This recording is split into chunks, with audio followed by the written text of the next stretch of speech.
New chair day. New chair day. So yeah, new chair. Secretlabs Titan Evo 22 series XL and the Softweave Cookies and Cream.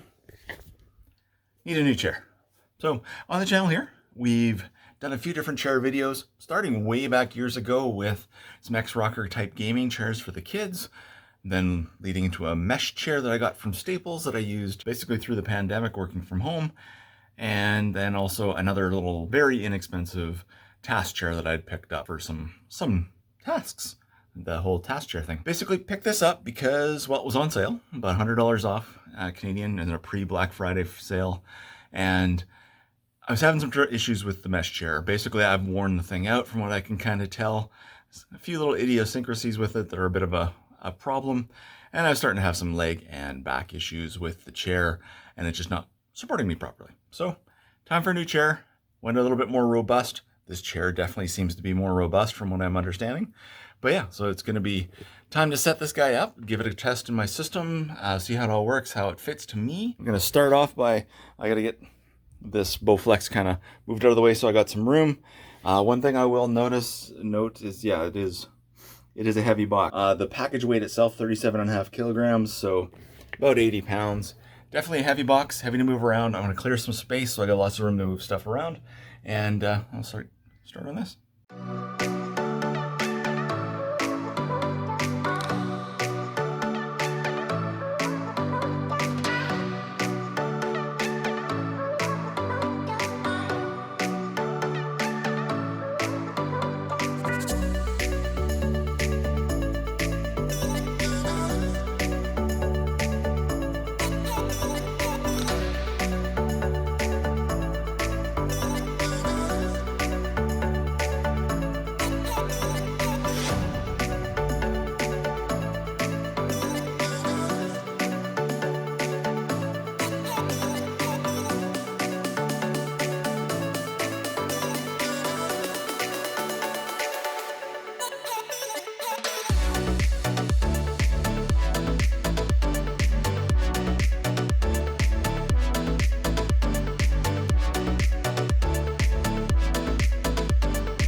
Okay, so now 2 days later, chair into my system, or into my area here, and what are my thoughts now that it's in here and I've used it probably for about 8 hours, mostly typing, a little bit of game stuff, and basically just sitting in it and using it as I normally would. What are my thoughts? So the initial sit in the chair didn't feel super great.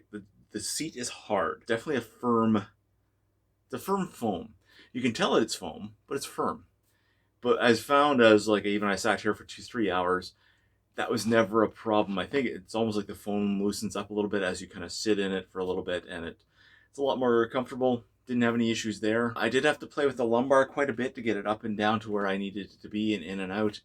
and that very heavily depends on like where you want that for each individual, and also where you've got your height. So this height, I had to move the seat height up and down quite a few times to get what is comfortable for me. This was unusual for me because 6'2", that kind of stuff, most office chairs, most general office chairs, you just go and pick up somewhere. I bring them home, put everything at the top height, and that's where I'm at.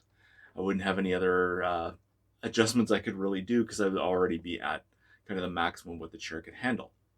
Now, with this chair, the Titan XL, I actually had to lower the seat so that like I wasn't dangling my feet like a toddler, and that was great, but very unusual. Not a set of circumstances I'm used to having to deal with. So actually getting the ergonomics right were a little bit more playing than I'm used to because there are more options and the seat actually fits. So that's kind of the nice thing. Yeah, getting the seat height, getting the angle where I needed to be to sit so that it wasn't pushing into the back of my legs, things like that. That took a little bit of playing, got it all good. Did a bunch of typing. I started finding I was having issues with my right shoulder. And this was the one that really was surprising to me is I had the arms. The arms go forward and back, in and out, and up and down. And I had them in the whole as far as they would go on the setting. And what I realized is when I was typing for a long time, wasn't actually supporting this arm. The shoulder was starting to hurt. There are more adjustments. What there are is underneath each arm bracket that attaches it to the chair, there are 3 bolts.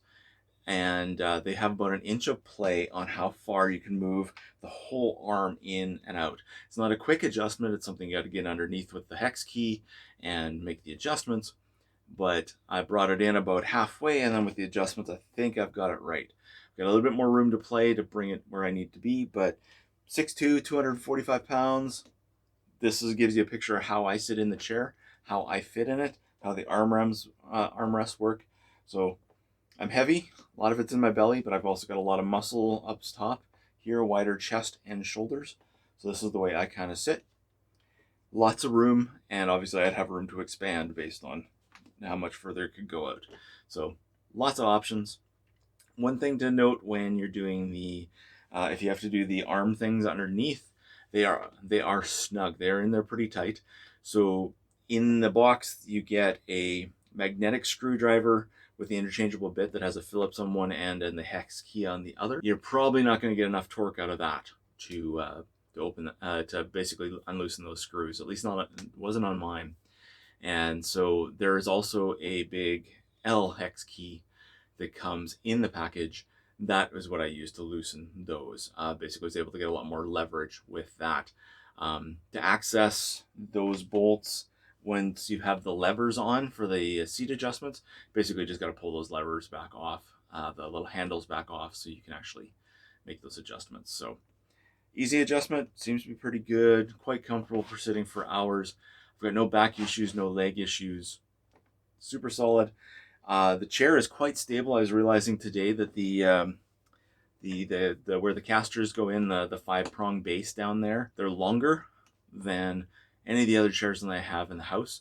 So it gives you a lot more, you have to push a lot harder to try and fall back or get the seat the tip. So that is awesome. Yeah, so I'm finding it quite comfortable, quite good to type on. Lots of adjustments. It fits in my space really nicely. Yeah, I'm pretty happy with it. We'll have to see long term what the cost value proposition is on it. From a short-term perspective, if it only lasts 1 or 2 years, it'd be hard to justify. But it starts with a 3-year warranty, go up to 5 if you do some social media stuff. They got some stuff on their site for that. So you can get up to the 5-year warranty, which is awesome. So yeah, looking forward to see how this does long term and how it deals with actually doing a full 8-hour workday in it. It feels weird that it's hard but comfortable, but it's not really that it's hard. It's firm. I guess firm is the right word. But yeah, so it's not bad.